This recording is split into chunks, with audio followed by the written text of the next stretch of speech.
Hello maths fans! Welcome to another episode of Maths Speed Dating. As usual, I have a very special guest with me today. Meet David. Hello world, and hello computer science fans. My name is David Malan. I'm a professor of computer science at Harvard, and I teach a class called CS50, or Computer Science 50, which is freely available to anyone online. And if you haven't heard of it or haven't checked it out, strong recommendation. It is truly excellent. So, David is a computer scientist, as he's mentioned, but yet we are going to do maths-based speed dating. I don't think he knows quite what he's gotten himself into with this. So I'm going to reveal or remind you all watching what the rules are, reveal the rules to David, and then as usual, we will dive straight into the questions. So you are going to roll this hopefully non-biased die. Okay. You will get a number between 1 and 6. If it is a 1 or a 2, we will draw a question from the maths pot. Great. And now I know you were worried I was going to ask you like actual maths questions. Yeah. It's not like solve this problem. It's like, do you have a favorite number? Okay. So hopefully. Let's hope we get that question then. Yeah. And then if you get a 3 or a 4, so this is the general pot. So these are both of these two, and this one is fun. Both of these two have come from speed dating websites. Okay. Hence the term math speed dating. Okay. So the idea is that we've got a few rogue questions in there, shall we say, that apparently people ask one another when they're speed dating, according to the internet. And so this is just a way of, you pick a question at random, I'll read it out, you answer the question, we all learn a lot more about you. Okay. We have a bit of a laugh. And that's pretty much it. All right. It's maths and it's speed dating, sort of. Does that all sound reasonable? Sounds good. Looking forward. All right. Whenever you're ready. All right, here we go. No math questions. No math questions. 2. Of course it was. Okay. So you're going to root around and grab a question, but then you're going to hand it to me. Okay. Here just we go. so I can. We want the audience to see your reaction as I read it out. You see. Okay. So. Can you tell me some of the maths topics that you studied at university? Oh, I should hope so. I first took a class in multivariate calculus, which is like calculus, but with multiple variables, not just one. Studied a bit of linear algebra, which involves lots of matrices, so numbers and rows and columns, which tends to be useful, actually, in computer science for artificial intelligence, graphics, and other applications as well. And then discrete mathematics, which actually really plays into theory and how you can solve problems and prove that your answers to problems are correct. And was this part of... Because you went to school in the US, is that correct? I did, yes. So compared to the UK, where we do one subject, you kind of do a bit of everything, right? Yes. But I'm assuming you majored in computer science. I did. Harvard in particular is a liberal arts institution, which means you don't just major in something, you also study other fields as well, in the arts, humanities, social sciences, and outside of STEM, or science, technology, engineering, and math. I did major or concentrate in computer science, but among the requirements were to study some maths as well. Right. And indeed, that's the first time I've ever said maths, actually. I have localized. In fact, before I switched into computer science, I was majoring in government, which also had math requirements. Okay. So you had some fundamentals in math and statistics and the like. I'm often jealous of the US system, I have to say, because I feel like as much as I enjoy doing maths all the time and I enjoyed it as a student, I do feel like there's a lot of benefit to getting some of those basic skills from other areas. Yeah, absolutely. And honestly, had I come into Harvard and had to choose my path from the get-go, I'd probably be doing something in government now. Right. And it was only halfway through because of the structure that I was able to pivot and explore computer science. So what, you kind of tried out a few of the computer science stuff based on your STEM requirements and then thought, this is actually for me. It wasn't even that, because I wouldn't say that the math courses turned me on to computer science. Yeah. I didn't dislike them, but I really found my passion when I shopped, so to speak. I sat in on a class called CS50, which is now the class I ended up teaching, and it was that class that just opened my mind to this whole new world. So you were first a student, and now you are the person running it. Yeah, somehow. That's amazing. Student became teacher. Awesome. Okay, I feel that's a really nice introduction to David and what he does. So that was brilliant. Right, let's roll again. Again? All right. Yeah, we're going to do, I don't know, a good 10 or 20 of these until we get bored. Oh my God. Okay, 3. Right, general. Okay. Same thing. If you draw one out. Here we go. This one. So by general, I guess, for the speed dating pots, I sort of looked through them earlier and I decided which ones were less standard questions versus really normal get to know someone I see. questions. So neither fun nor math. Yes. I mean, hopefully they're all fun. I always feel bad that one is labeled fun because it just implies that the rest of it isn't fun. General question. Okay, what is your favorite movie? Oh, I don't know. Well, Movies, because it's so hard to pick one, right? Well, Like, it is, but name a couple of movies. I don't tend to have favorite things, but growing up, I very much loved the movie Goonies, which was this adventure movie and treasure, pirate ships and treasure chests and such. More recently, I've watched the movie Interstellar some number of times that I've now forgotten, so I love that, and the soundtrack too, listening to that on Spotify is actually really, I love that. Is that like your working music? Or just generally you I would say the movie soundtracks in general. On Spotify, there's this great list of cinematic movie soundtracks. We can link it in the description below. That's just so much fun, and it tends to be non-lyrical, so it's just background music. That's really fun and inspiring. Awesome. Okay, let's keep going. Okay, here we go. Some of them are shorter than others. 5. Full set. Fun question. Full set. Okay, there's quite a lot of them in here. To be honest, I learned a lot about what people supposedly ask one another on a speed date. Okay. Oh, we've got a fire alarm, but I think we're good. It's not in this room. That's the scope of concern. if we start burning. Okay. I did notice there's fewer questions in the maths jars than any of the others. Yeah, it's harder. Well, because these just kind of were taken from websites. These I had to think of myself. I see. So. Okay. All right. This is an excellent question. Do you think magic is real? Oh, I feel like I'm about to offend half your audience somehow. I have not seen evidence to persuade me that math... Sorry. That math is real. Sorry. Math isn't real, everyone. That magic is real. However, I have seen tricks where I am indeed mesmerized by how they did what they did. And you have that you first see it and you're like, it has to be magic. It is, but then I do Almost. find myself struggling to think, okay, there must be a better explanation, and I'm just not seeing it. But fun fact, 2 colleagues of mine are actually taking a magic class right now, which sounds like wonderful fun. Is this going to make it into CS50? Possibly. Maybe Future magic tricks. Yes. All right. Okay. Again. All right, we've had one of each so far. 5. Fun again. Okay. How about this one? Thank you.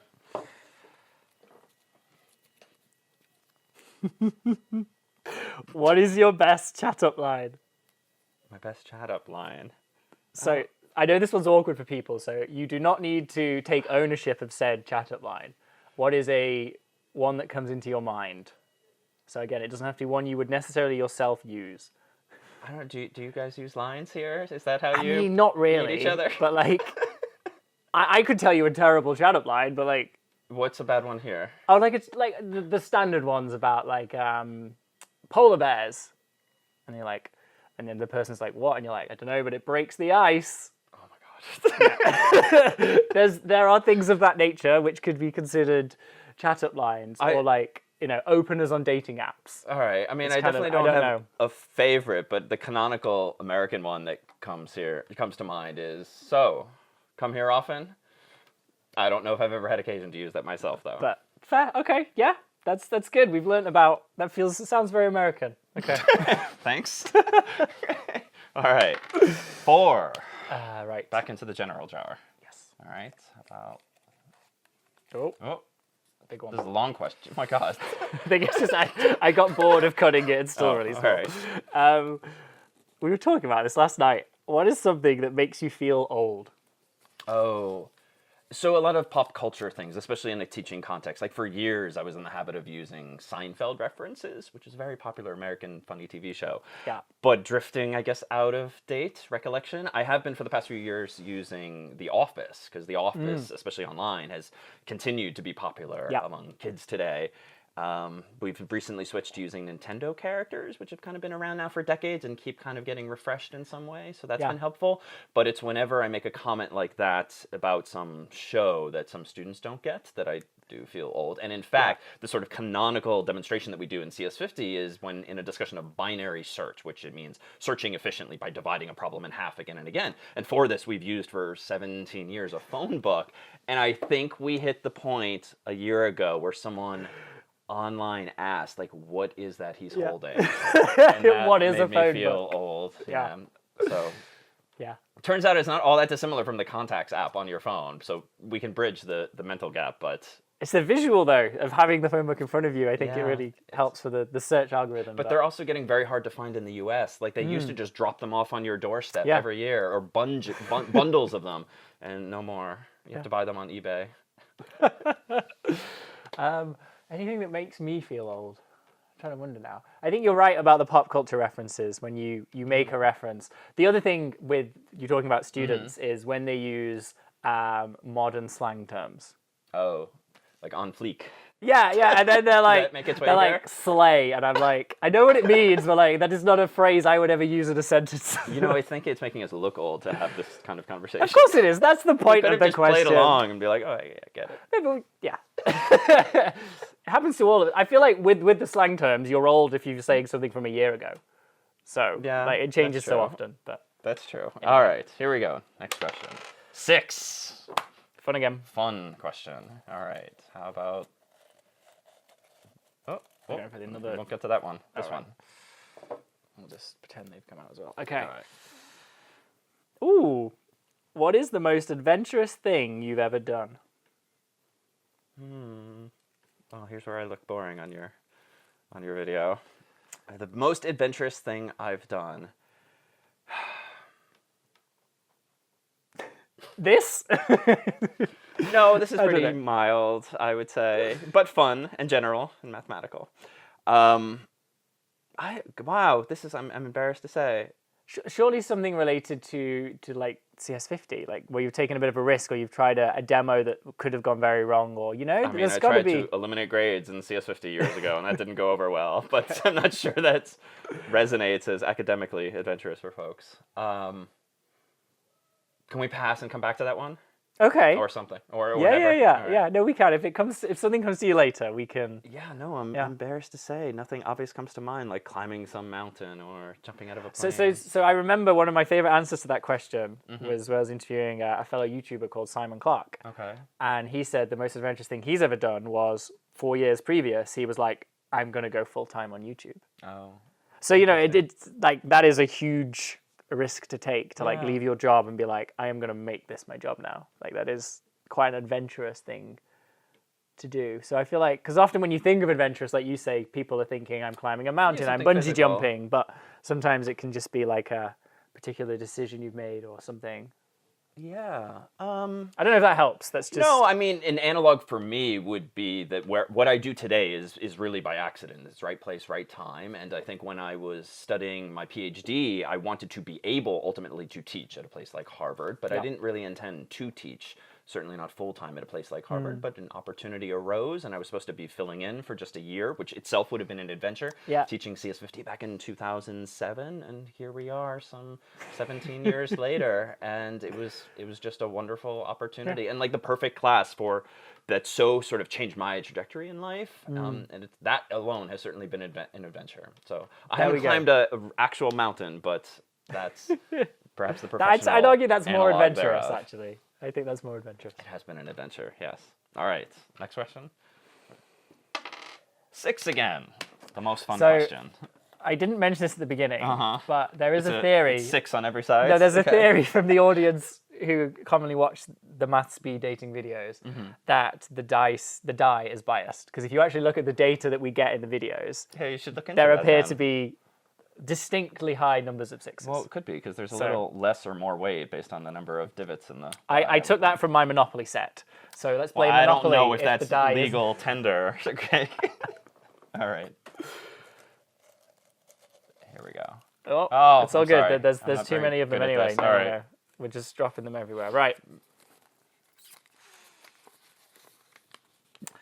Again, with the cutting. I got lazy, right? If you won the lottery, how would you spend the money? Oh, I think on building out all the more that we do in terms of outreach and growing CS50's team professionally, and I think trying to expand the scope of the courses that we're offering. I think resources just make things possible, and particularly since so much of what we do, we make freely available and really try to connect with different communities. I just think we could truthfully do so much more. And it's really nice to hear that you would do that with your own money that you'd won from the lottery as well. Yeah, it would just give us, it would just open up new opportunities. And then, if I can, because I'm intrigued, Uh-huh. if you have to do something for yourself, I love this, and I'm in no way, like, the fact that was your first thought is amazing. But, like, how you would have to, let's suppose you have to treat yourself in some way with your $10 million you've just won. What are you buying? What are you indulging yourself in? I would have, like, some nice seafood more often, I think. Okay, so just, like Lobsters. you could just have a like sushi chef live in your house, right? If you wanted. If you've got that much that's money. a little too far, but just some nicer food Okay. sometimes, I think would be a nice perk. Okay, awesome. I mean, because I'm just saying that because I don't know, I'd buy my own island and. No, I don't really have expensive tastes. So. Okay, fair enough. But love to visit. All right. 5. Not a 6. Still among the higher numbers. All right. There we go. Just one. Yeah. Okay. You're getting through all the ones I was feeling lazy when chopping them up. I like how you laugh at each question that you yourself wrote. No. These came from speed dating websites. If you could commit one crime without being caught, Oh my gosh. what would it be? Certainly not answering this on camera. Commit one crime. I mean, anytime I visit a new city, I always cross the streets Yeah. with some hesitation, not knowing if it's the type of city where you have to cross at the crosswalk and only when the light tells you to, or if jaywalking is allowed. So you'd like to be able to just jaywalk all the time. That's your one thing. If you could have a free pass, you'd be like, I'd just like to jaywalk. That would be a wherever I nice want. card to carry around. Yeah. Sure. Just if you get caught, you're like, I got a card. Because even within the U.S., there's certain cities where in Boston, no one really thinks twice. But on the West Coast, there's multiple cities where like you do not cross against traffic. Yeah. And actually, you should never cross against traffic. But in the absence of cars, they would still never cross. It's until not a the law sign in the says. UK, so as far as I'm aware, not a law. no, as in you just cross over whenever you want. Oh, Obviously, see, it's advised you should use the crossing and wait, but you will not get. I don't believe, I could be wrong, I don't believe it is illegal anywhere in the UK to just cross the road. The problem here, though, for people like me, is that cars are coming from the wrong direction. So you really had best wait to cross. Yes, where it definitely. tells Yeah, you if to you're look, visiting so. the UK, you should definitely use a crossing. But I don't think that's something that got me actually. I remember I spent a summer at UCLA when I was an undergrad, and it was the group in front of me crossed the road, not at the crossing, and they all got pulled over by a policeman who then gave them all fines. Wow. And I was literally about to follow them, but because I saw him grab them, I was like, stop, like pretend I was going to stop the whole time. Because to me, it's just, I just don't think like that. Yeah. So I'm just not used to it. But All right. because, nothing was coming. It was like a quiet road, but yeah. Anyway. All right, good to know while here. 2. All right. Back to maths. All right, here we go. Okay. There's going to be so many on the floor when we finish, just sort of flying out. The cutting room floor. Okay, what is the most obscure class you took at college? It doesn't have to be maths.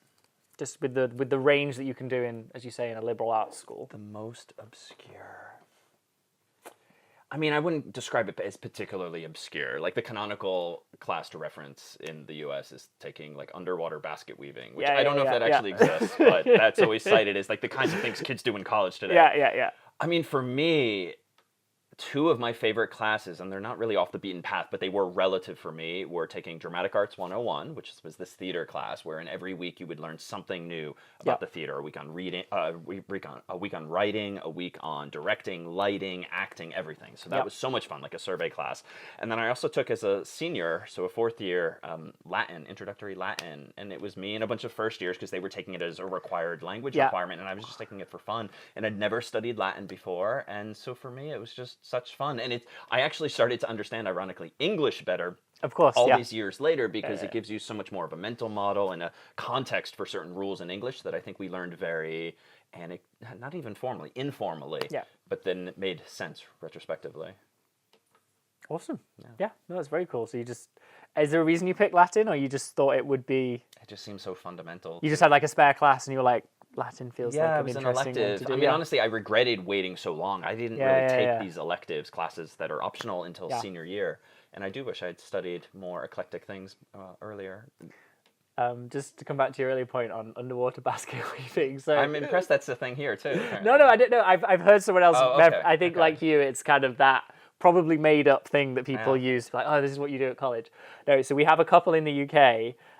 So you can do wine studies at Bangor University. That's a proper course. But that to me, it sounds funny, but obviously you could learn actually how to produce wine, how to taste wine. So it feels like there's actually a reasonable academic component to that. And there's also David Beckham studies. Okay. And I think I can't remember if this is a school in the US or the UK, but as of a few months ago, there is now a Taylor Swift class, like Taylor Swift studies. There is, which I think is oversimplified in the branding publicly as people discuss it, because I think it's really probably an entry point into the world of music or literature or the like. Or even like branding and just that whole superstar Yes, that too. element. There's just so many things. Sociological aspect of it, but it's yeah. distilled a little simplistically when discussed in the media, as I imagine the David Beckham class is. Yes, yeah, probably. I've never taken it, but it's about physics, maybe. Yeah, how to bend the ball like Beckham, exactly. Okay. All right, next question. 2 again. All right, maths. I'm getting very good at adding the S. Okay. Do you have a favorite equation? I was promised there would be no equations, first of all. I have a favorite equation. I mean, I like the a squared plus b squared equals c squared, because there's an elegance to that. Yeah. There are 3, 4, 5 triangles. I am no expert, but E equals mc squared, of course, is sort of canon as well when growing up and learning. Is there anyone related to computer science but maybe you wouldn't call it, possibly that you wouldn't immediately think was an equation, but you could argue sort of is? Well, a simplistic one that you learn very early on in school is just like ax plus b equals y, where you just have a couple of, you have a coefficient, you have a constant that you might add that essentially gives you a plot for a line. And we've been using this a lot in the context of talking about artificial intelligence back home in class and talking in CS50 about how you might categorize data, because in the simplest form, you want to categorize like red dots and blue dots. And so red dots go over here, blue dots go over here. So you really just need to find like the equation for a line that separates the two. And AI gets much more sophisticated than that. But that simple formula is kind of a nice way to think about how a computer could dynamically figure out what A is, what B is, by just doing a lot of trial and error. So I like that too, because it makes it very accessible to even someone who only studied maths in like high school. Yeah. Awesome. I don't think we've ever had someone tell me their favorite equation was y equals ax plus b, but I like that. I like that. To sound more impressive? No. I think that is to me more interesting, because it's more approachable than saying, it's like, because I would say like Navier-Stokes, because I have it tattooed here, as everyone knows. But like that isn't accessible, so like I have to then explain for 10 minutes what it is and why I care about it. But the fact that yours is, I don't know, I like it. I like it. Thanks. All right. 4. Back to general. All right. All right. Here we go. Do you play video games? Not recently. I loved Super Mario Brothers 3 growing up on the original Nintendo. Like that is like canonical N64 fun, or actual Nintendo? No, this was like the original Nintendo Entertainment System, the NES. Yes. Which was so much fun growing up. I then stopped playing video games for years, really, and then the Nintendo Wii came out, which finally was just really accessible. Like honestly, all of the various console games that just had so many darn buttons and toggles, like it was just too much for my level of interest or intelligence. And so once the Wii came out, which just had truly fewer buttons and it used like ergonomics more so and movements, it just made it much more accessible to someone like me. And so it kind of got me into it with like The Legend of Zelda again, even though I had played the original, which was super fun. And then some variants of Super Mario Brothers again. And then I kind of lost interest again. And I've owned a Switch now, Nintendo Switch, for a couple of years. And it hasn't been used in a couple of years now, but I did take it out at Christmas time and put it on the shelf closer to the TV. So I'm like asymptotically approaching playing it again, but the HDMI cable hasn't made its way into the TV yet. Okay. But I shall. So I have a handheld Switch, which is the only time, like you, I grew up playing PlayStation 1, PlayStation 2, and then a little bit of like Xbox. But then when I started going to university, I didn't really have the time to play as much. But then, and now I just have no time, but I have a handheld Nintendo Switch. So if I'm ever stuck on a plane or a train or whatever, and you've got no like internet connection, so you can't you don't feel guilty that I'm not like replying to emails or editing a video. Then I get out the Switch and do it. That's a good use case, because I'll admit, I know what's going to happen as soon as I do start using it. Like, there goes 3 weeks of my life. Yeah. Because I've done it before. I can't just do it in moderation. I need to start and try to finish. Although, in fairness, I don't know if I've ever finished any of the games for real. Probably But Super still. Mario Brothers, yes, but maybe not Zelda. All right. All right, next up, back to 2. More math. All right. Here we go. Thank you. Ooh. So it says, what is the favorite video you've made? So I guess in your context, what is like the favorite demo or class or thing that you've done for CS50? Let's think about it in that sense. Yeah, I mean, like, the canon for us is really what we call week 0, which computer scientists tend to start counting at 0 instead of 1. Yep. And so week 0 for us is like the introduction to computational thinking, sort of thinking methodically and algorithmically, so to speak. And in that lecture, do we tear the phone book in half again and again? So that's sort of representative of the class. And so I think that one's kind of special in that if there's a lecture that I hope I've gotten pretty good at, it's that first one from just having done it so many times. Yeah. It's long, it's not a short form video, but within there is are any number of other demonstrations as well. So, but that one immediately. Do you switch it up each year? We make refinements. Yeah. But I feel like over the years, at least in my mind, we've gotten good at feeling what the right sequencing of events is. So there's some knobs you can turn along the way, but we tend not to like pull the rug out from under ourselves and start over, because I do think certain aspects of the design do work in general. Next one. All right, here we go. 3. All right, general question. What is your favorite takeout meal? Oh, favorite takeout meal. I would say lately there's for some time there's a Chinese restaurant in Cambridge back home that I really like called Chang Shou, from whom I order quite a bit, and we also bring students there and have class meetings of sorts socially on Friday afternoon. So that's fun. Yeah. And special to me. I would say too, I'm definitely a fan of pizza, and so there's like a really good pizza place in Boston that I tend to order from as well. Okay. Yeah. So a mix, Italian and Chinese. I mean, I guess pizza so. and It's Chinese. sort of, yeah, okay. Not too uncommon. I thought you were going to say seafood, just from earlier when you were like, I want to have seafood delivered typically. Yeah. Fair. Okay. All right, here we go. 4. General. Okay. What makes you laugh? Parry this question. There it is. Well, I'm laughing partly because when we did a dry run earlier, you pulled that question by coincidence, and I just started laughing, and here I am laughing at the fact that I was laughing last time. So I think Repeat jokes. Yes, your choice of questions as well. All right, here we go. 1 math question. All right, back to math.